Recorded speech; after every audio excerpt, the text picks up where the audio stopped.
What is the worst lie you've been told your whole life? Story 1. My friend was helping her boyfriend when his dad discovered he had cancer. E was distraught and went home often. It put a pretty big strain on their relationship. Finally, his father succumbed and passed away. E broke up with her shortly after. 5 days later, she got a call from EI's dead father, asking if everything was okay between the two of them. The father never even had cancer. E made the whole thing up. Story 2. I grew up in an Italian family. When I was about 14 years old, I asked why they had a single long nail on their hand, and more specifically the pinky.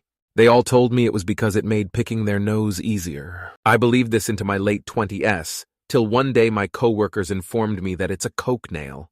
Then it all made sense. Story 3. When I was a teen, I was checked into a mental hospital for a suicide attempt. I was only there for 2 weeks before they discharged me on a load of medication and with weekly visits from home therapists for teens, as well as a weekly visit from a therapist during school for an hour. After a few months, I was feeling great and better. I had started showering every day and taking care of myself. My stepmom decided it was all bullshit and stopped the visits. My school therapist begged to see me in private even for free because, as she said, she was seeing so much progress from me. I denied out of fear of retaliation from my stepmom.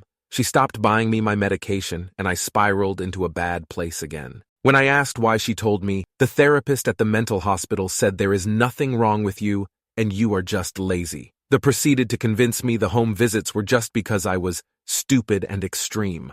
Years later, we were talking about mental health as my stepmom was now on medication for anxiety, and my younger brother has to go to therapy for clinical depression. I pointed out that my family doctor sent me to a therapist out of concern, where I was formally diagnosed with anxiety and depression after having an anxiety attack in his office. It was there where she finally admitted that I was diagnosed with BPD, clinical depression, and social anxiety as a teenager. When I asked why she said I wasn't all those years ago, she denied that, and fully lied in front of my dad and sister that I had just stopped wanting help and threw a fit and told everyone to leave me alone. All of those years, all of that progress I could have made towards being better lost because of her. And yes, my dad later admitted to me in private that he believed me, and she has a narcissist diagnosis as well, but he is afraid of being alone and couldn't leave her. IDK if that made it better or worse, but I've learned to never trust them with serious information. Story 4. When I was a kid, waking up for school in the morning was a torture for both me and my mom. I remember one time, after yet another almost hysterical pleading to let me sleep, I asked her, "Does it get easier to get up early in the morning once you grow up?" And she said yes, after which went to sleep herself, lol. To this day, I consider it to be the biggest and most brutal lie I've ever encountered. Story 5. I was raised evangelical Baptist. They lie a lot and often, but the worst lie they tell is that you're broken, worthless, and need a savior. They proceed to say it's the best religion because other religions don't offer a blood sacrifice. Hello? We don't fucking need one. Story 6. Your bio father, Guy A, knew I was pregnant and he didn't want you. When he showed up to court to sign away his rights in order for Dad, Guy B, to adopt you, he shrugged and said, "I don't care. But Dad has always been there for you." Yeah, I found out at 30 that a different man, Guy C, was my bio father. Mom knew, and he never knew I existed. Man was crushed. Story 7. Religion. Because of my former religion, I was forced to be sexist and homophobic. The religion itself is also cult-like, with an attention-seeking God that asks you to pray a whopping 5 times a day. Apparently, one wasn't enough. It also treats women badly in many instances, practically outright calling them second-class people. I am so glad that I left my religion. You should always question your surroundings because it's better to be free than to be imprisoned. Free yourself from the things that harm you without you even knowing it, and you'll be a very happy person. Story 8. I noticed my then-fiancé wasn't wearing her engagement ring and thought she must have forgot to put it on. After all, it was slightly too big, and she had said on a couple of occasions she was scared of losing it, as it came off her finger easily. However, after a while, I noticed again and again that she wasn't wearing it, so I asked her why. She said it was too big. I asked again a few days later, and she said she'd sent it to be resized. After 6 months, I noticed she still wasn't wearing it. She said she'd still not received it back. Then she said she'd not been to pick it up. This carried on for about 3 months. Every so often I would ask her. I even asked if she had lost it, and to be honest about it, but she swore blind that was not the case, and I was not to worry. One day I said to her straight, "Look, where is your engagement ring?" There's something not right here. I bought it. I want to know where it is. What is going on? She then tried to say the same thing, that she had sent it to be resized, and she'd not had chance to get it back. I told her I don't buy that, and I want the truth. Now. She then admitted she had mislaid it. I told her I knew she was lying, and why the hell did she keep that from me for so long? It's her engagement ring, for Christ's sake. It wasn't cheap, and was supposed to mean something. She made light of it, and even tried to make out it was my fault for buying her a ring that was too big. They started to laugh and get flirty, and then said that I should buy her another one to replace it, one we both chose together. I fucking lost it. I said that she had lost the ring, lied about it, continued to lie about it, then laughed about losing it and lying, and then had the brass neck to suggest I bought her a replacement when she had lost it and lied about it. I told her she was dreaming. She then got upset and tried to turn it on me, saying I was being cruel. I told her that if she wanted an engagement ring, she can buy one to replace the one she lost. Apparently, I was the bastard for that.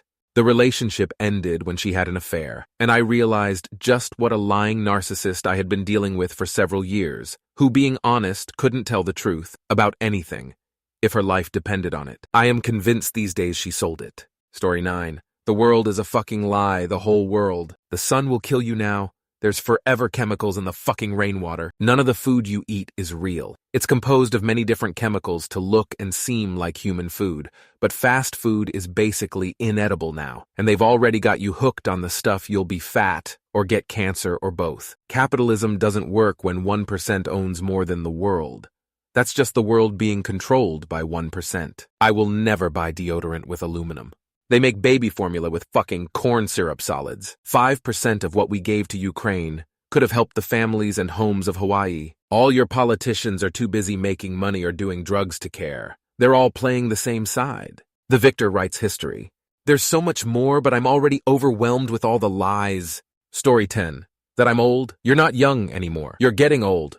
First at 25, then at 28, 31, 34, 38, 41, etc. You look way younger. You are not bald. You are not gray, but that's not important. You are actually old. Never listen to anyone trying to manipulate you because of your age. It's always manipulation. It's always people trying to make you do things their way, and you stand to lose a lot.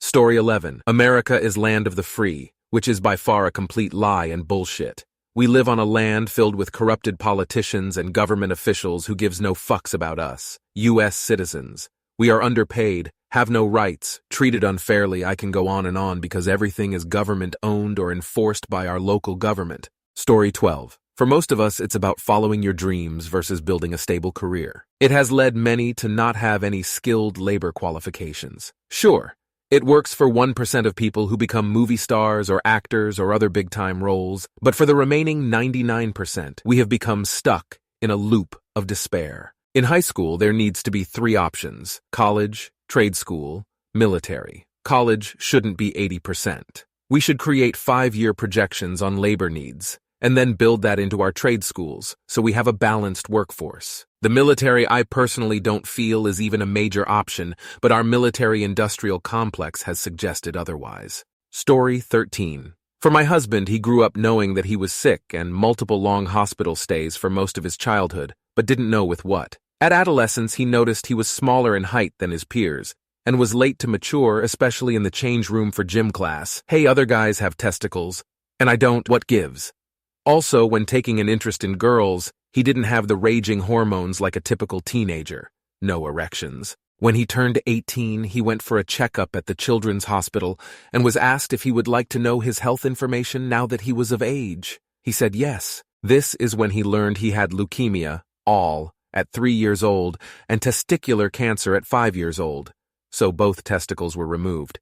That he couldn't father children, and because this was kept a secret from him, he went through puberty without the needed monthly testosterone injections, which he now started. His entire life felt like a lie. He was shattered. Dating life was a no-go because he felt like a freak. As an adult, he had testicular implant surgery, and starting testosterone injections at 18 is a disadvantage, versus if he had started them at 12 years old. It really messed him up, and his self-esteem took a huge hit. Eventually, I met my husband when we were in our 30s, and I love him, so this didn't matter to me. But every previous girl he confided in rejected him once he told them. We eventually adopted our daughter, so he got his dream to be a dad. But his parents never apologized, never acknowledged his feelings. It was always, "You survived. Get over it." His parents are Indian, so any disease is shameful in their eyes. I understand back in the 70s this attitude was common to not tell kids they had cancer to protect the child. But there is a reason why children with cancer today are told. The old attitude is a huge mind of asterisk cock. Today, in his late 40s, he now has multiple atypical brain tumors caused by the childhood radiation.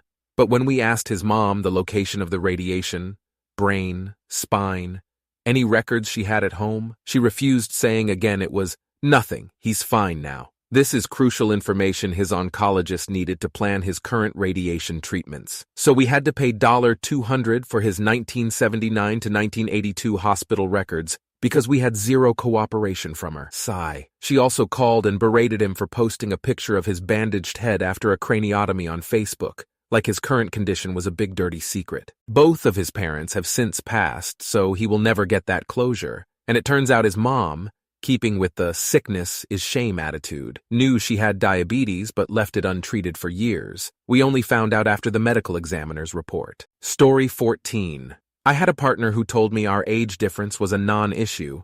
I am quite a bit older. That they would be happy to stay with me to the end and be by my side for my last breath. They told me they didn't care I was done having kids. When we broke up a few days ago, they told me they always resented the situation. That they hated they had to give up the growing old with their partner, having a family of their own. They said they didn't resent me, but just what they had to deal with to be with me. They resented the life I had had with my spouse before them, and that they would never have the opportunity to build those same memories with me or anyone else. After 2 years, I truly thought it didn't matter, and they were content with things. I feel like a fool for falling so deeply in love with a person who resented a situation they voluntarily entered into and stayed in. It's not like I was suddenly going to de-age. It's not as if I would suddenly change my mind about having more kids. My youngest is in their teens. Despite the hurt this revelation caused me, I miss them so desperately it's hard to breathe some days. I truly thought I'd be marrying them and spending the rest of my life with them.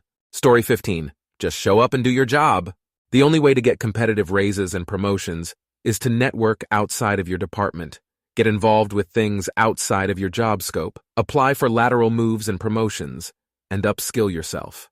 Just showing up and doing your job is literally the fastest way to find yourself at 50 with absolutely no upward mobility. If you're the kind of person who is fine just going through the motions, great. But don't complain when you only get your 2.7% merit increase and constantly get passed over for advancement. Story 16. Worst in terms of harm caused, that I was loved by someone who I so desperately wanted to love me, I accepted their lie. Worse in terms of wow, you think I'm dumb one Saint grade. A kid told me his dad was a Power Ranger. I knew he was lying after all. We couldn't both have Power Ranger dads. Story 17. If you work hard, you will be successful. That's a lie they tell to get everyone to try. The real truth is if you work hard, you can increase the odds of success, but there are so many other factors you will have no control over to include dumb luck. One example of the dumb luck, I was hired by a large manufacturing company working in IT in 2015. At the time, I was working a job in Atlanta and was wanting to find a job closer to family in Cincinnati, but the best I could do was to be hired in Michigan. However, during the hiring process, after I had been offered the role, the manager asked me why I wanted to move to Michigan, and I told them I didn't want to move to Michigan, but it was closer to where I actually wanted to be. And they said this job I was being offered could be done working in Cincinnati since they had an office location there too, and he swapped the job location. I was obviously happy, but even more so when in 18 months, the company, going through a rough patch, closed the Michigan office and laid off all the employees there. They offered no one options to relocation. It was attrition by location.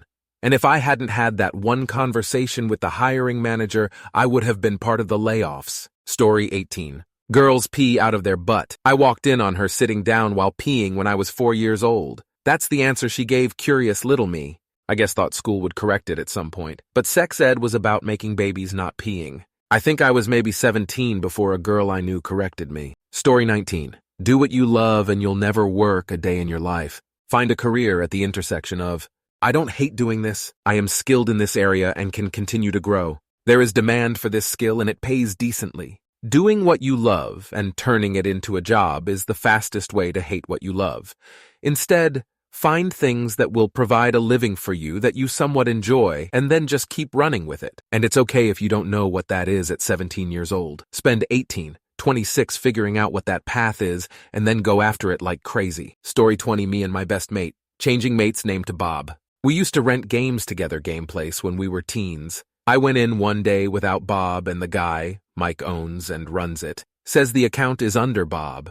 If you're the other guy, you'd have to set up another account. He asked, "You're Bob, aren't you?" I said yes, small white lie, got the game to rent and told Bob the story later.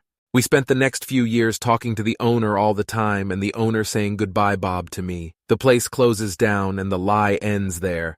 Yay, it had gone on for too long. 4 years later, I'm married and we go and pick up something from an electronics store. And there's Mike. He runs over and shakes me hand and says, "How's life, Bob?" He tells one of his employees that I kept his store alive with all the games me and my mate bought and rented. He complained to Mrs. Bob. Where was his invite to the wedding? He gave me and my confused wife a 20% discount and we went on our way. 10 years later, I needed a computer piece. I took my 2- and 4-year-old kids with me and went to computer parts store. And lo and behold, there was Mike. He says, "Long time no see, Bob." My kids are confused but are shy, so they are quiet. Mike gives me a free upgrade on the hard drive I was buying. As we are leaving, I'm holding my 2-year-old and she exclaims quite loudly, "His name is not Bob." I freeze and feel sick. Time slows down. Then she says, "His name is Dad." Mike and his work friend laughed and I made my exit. "Sorry, Mike, my name isn't Bob."